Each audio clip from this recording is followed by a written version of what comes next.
Hi hello this is Sourya welcome to our channel. Kantara 1 కలెక్షన్ల సునామీని సృష్టిస్తోంది. ఇప్పటి వరకు ఓజీ కోసం వెయిట్ చేసిన వాళ్ళందరూ కూడా కాంతార హిట్‌ని చూసి తల బద్దలు కొట్టుకుంటున్నారు. సో ఓజీనే హిట్ అనుకుంటే అంతకు మించి రెట్టించిన కలెక్షన్స్‌తో కాంతార హిట్‌ను కొట్టింది. బాక్స్ ఆఫీస్‌ని బద్దలు చేసిందనే చెప్పాలి.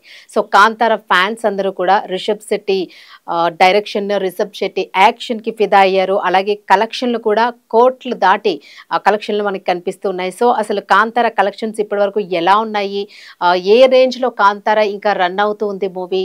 ఫ్యాన్స్ ఏ రేంజ్‌లో ఈ మూవీని ఎలా రిసీవ్ చేసుకున్నారు అనే దాని గురించి ఒకసారి మనం బ్రీఫ్ డీటెయిల్స్‌లోకి వెళ్తే, రిషబ్ శెట్టి స్వీయ దర్శకత్వంలో నటించిన కాంతార చాప్టర్ 1 చిత్రం బాక్స్ ఆఫీస్ వద్ద ప్రభంజనం సృష్టిస్తోంది. విడుదలైన కేవలం 4 రోజుల్లోనే ప్రపంచవ్యాప్తంగా 325 కోట్లకు పైగా గ్రాస్‌ను వసూళ్లు చేసింది. ఈ క్రమంలో ఈ ఏడాది బ్లాక్ బస్టర్‌గా నిలిచిన హనుమాన్ చిత్రంతో పాటు కన్నడ ఇండస్ట్రీలో హిట్ అయిన కేజీఎఫ్ చాప్టర్ 1 లైఫ్ టైం కలెక్షన్లను కూడా అధిగమించి సరికొత్త రికార్డును నెలకొల్పింది.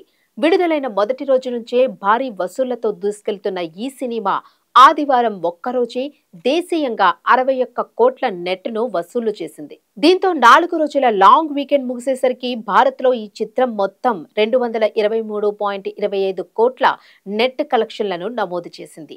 ఈ మధ్యనే రిలీజ్ అయిన ఓజీని బీట్ చేసింది. అయితే ఓజీ సినిమా కేవలం తెలుగు, హిందీలో మాత్రమే రిలీజ్ అయింది. కానీ కాంతార అన్ని భాషల్లో రిలీజ్ అయ్యి ఇంత మొత్తం వసూళ్లు చేయడం ఆశ్చర్యాన్ని కలిగిస్తోంది. ఇక ఇదే తరహాలో కేజీఎఫ్ చాప్టర్ 2 తర్వాత కన్నడ సినీ చరిత్రలోనే రెండో అతిపెద్ద ఓపెనింగ్ వీకెండ్ కావడం విశేషం.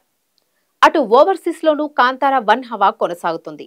అంతర్జాతీయ మార్కెట్లలో ఈ చిత్రం ఇప్పటికే $6 మిలియన్ పైగా వసూలు చేసినట్లు ట్రేడ్ పండితులు అంచనా వేస్తున్నారు. ఈ సినిమా తన జైత్రయాత్రలో పలు కీలక చిత్రాల రికార్డులను వెనక్కి నెట్టేసింది. ప్రపంచవ్యాప్తంగా 298 కోట్లను వసూలు చేసిన హనుమాన్, 248 కోట్లను సాధించిన కేజీఎఫ్ చాప్టర్ 1 చిత్రాల లైఫ్ టైం గ్రాస్ ను కేవలం 4 రోజుల్లోనే దాటేసింది కాంతార.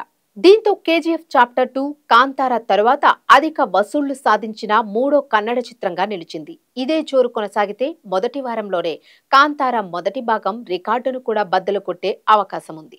ఈ ఏడాది 1000 కోట్ల క్లబ్లో చేరే తొలి భారతీయ చిత్రంగా నిలిచే సత్తా ఈ సినిమాకు ఉందని విశ్లేషకులు అంచనా వేస్తున్నారు. 2022లో సంచలనం సృష్టించిన కాంతారకు ప్రీక్వెల్ గా ఈ చిత్రం తెరకెక్కింది. రిషబ్ శెట్టి దర్శకత్వం వహించి ప్రధాన పాత్రలో నటించగా రుక్మిణి